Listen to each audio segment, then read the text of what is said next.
Assalamualaikum warahmatullahi wabarakatuh. Berjumpa kembali di channelnya Guru Akhir Hayat, yaitu channelnya untuk pembelajar.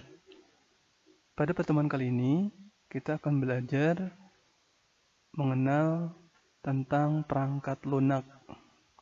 Di materi sebelumnya, yaitu pertemuan kedua, kita sudah membahas perangkat keras komputer atau hardware. Tetapi pada pertemuan ketiga kita akan membahas perangkat lunak atau software, di mana materi ini masih di satu kompetensi dasar, yaitu mengenal sistem komputer. Sebelum kita mulai, mari kita membaca kalimatul basmalah bersama-sama. Semoga COVID-19 ini segera berakhir. Nabtadi bil bismillah. Bismillahirrahmanirrahim. Baiklah anak-anakku, apa sih perangkat lunak atau software itu sendiri?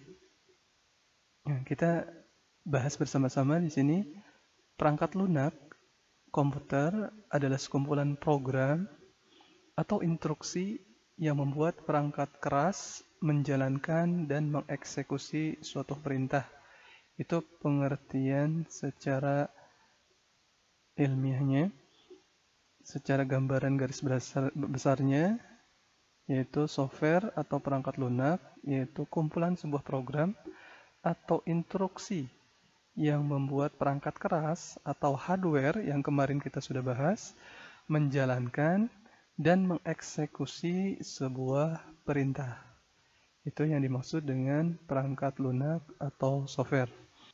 Nah, perangkat lunak komputer ini diklasifikasikan ke dalam dua kategori besar, yaitu perangkat lunak sistem atau sistem software dan perangkat lunak aplikasi atau disingkatnya dengan application software.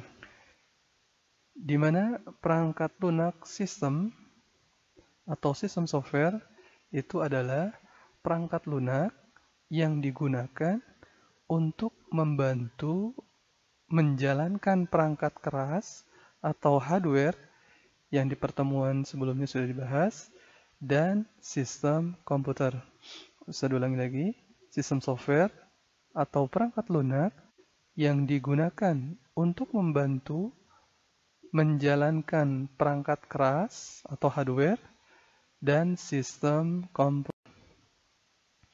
Fungsinya apa?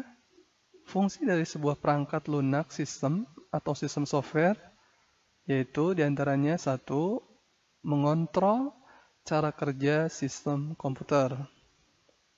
Yang kedua, merupakan antarmuka antara program, aplikasi, dan komputer sehingga membantu pengguna atau user. User ini bisa kita sendiri atau SDM atau siswa dan sebagainya untuk menggunakan komputer. Yang ketiga, fungsi yang ketiga dari perangkat lunak sistem atau sistem software yaitu mengontrol kerja perangkat lunak yang lain. Yang terakhir, fungsinya yaitu mengontrol perangkat keras atau hardware seperti mengelola memori dan mengelola verifikasi. Kemudian, sistem operasi atau operating system atau OS. Di pertemuan kedua, ini sudah Ustaz sisipkan atau OS-nya, tapi tidak ada masalahnya atau tidak jadi masalah. Ustaz ingatkan kembali, operating system atau OS atau sistem operasi adalah salah satu perangkat lunak atau software yang bertanggung jawab mengatur atau mengontrol kerja perangkat keras atau kita istilahnya disebut dengan hardware dan menjalankan aplikasi atau software istilahnya di dalam suatu sistem komputer. Jadi, kalau misalnya tidak ada sistem operasi, maka hardware yang akan digunakan tidak akan berjalan. Seperti itu. Selanjutnya, Masih di sistem operasi atau operating system, berdasarkan kontak atau interface atau tampilannya dengan pengguna atau user, sistem operasi komputer itu bisa dibedakan menjadi dua kelompok, atau yaitu Common Line Interface atau kita singkat dengan CLI atau CLI, kemudian Graphical User Interface atau GUI kalau disingkat Indonesianya, atau GUI. Selanjutnya, ini adalah contoh sistem operasi atau operating system.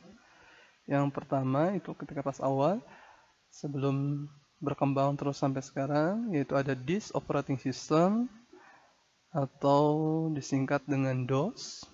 Kemudian berkembang lagi ada Windows, ada Macintosh OS atau disingkat dengan Mac OS. Kemudian ada Linux.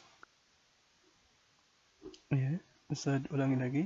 Ini adalah contoh sistem operasi atau operating system disingkat dengan OS.